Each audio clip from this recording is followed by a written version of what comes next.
Sorotan terkini Berita 757.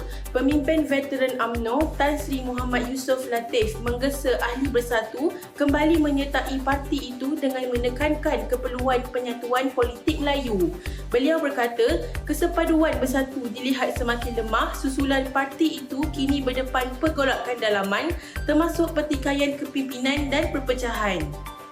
Beliau merujuk kepada ketegangan membabitkan pemimpin parti seperti Tan Sri Muhyiddin Yassin dan Datuk Seri Hamzah Zainuddin termasuk pemecatan Hamzah sebagai Timbalan Presiden Bersatu serta perkembangan yang membawa kepada penubuhan parti baharu. Katanya, konflik dalaman bersatu yang berterusan, krisis kepimpinan serta spekulasi penjajaran politik menunjukkan parti itu kini berada dalam keadaan dinamik namun berdepan cabaran. Menurut Yusof, UMNO kini berusaha membina konsensus politik Melayu yang lebih luas bagi menangani isu mendesak dan sensitif yang dihadapi masyarakat, menjadikan penyatuan sebagai langkah penting dalam menghadapi cabaran semasa. Sementara itu, 4 anak bekas Menteri Kewangan Allahyarham Tun Daim Zainuddin jangka hadir memberi keterangan kepada Suruhanjaya Pencegahan Rasuah Malaysia SPRM 6 April depan. Pengarah Bahagian Operasi Khas SPRM, Muhammad Zamri Zainul Abidin berkata, peguam mewakili mereka memberi jaminan semua individu terbabit akan hadir.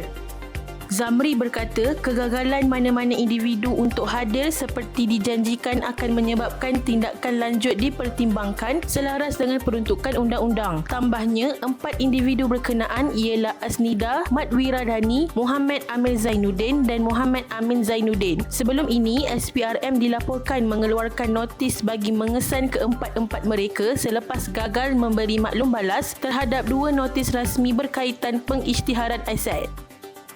Dalam perkembangan lain, Menteri Perdagangan Dalam Negeri dan Kos Sara Hidup KPDN Dato' Armizan Muhammad Ali menafikan dakwaan Sabah berdepan kekurangan bekalan petrol, diesel dan LPG. Sebaliknya menjelaskan hanya berlaku kelewatan penghantaran di beberapa lokasi akibat isu logistik dan peningkatan permintaan musim perayaan. Armizan berkata, situasi bekalan bahan api dalam negara kekal stabil dan mencukupi, malah lebih baik berbanding beberapa negara lain di rantau ini yang berdepan gangguan bekalan. Beliau menambah, isu itu telah ditangani dan pemantauan berterusan dilaksanakan bagi memastikan penghantaran bekalan berjalan lancar, justru rakyat tidak perlu melakukan pembelian secara panik. Armizan turut mengingatkan bahawa sebarang penjualan dan pengisian bahan api ke dalam bekas selain tangki kenderaan tanpa permit khas adalah satu kesalahan di bawah Akta Kawalan Bekalan 1961 dan peraturan-peraturan di bawahnya.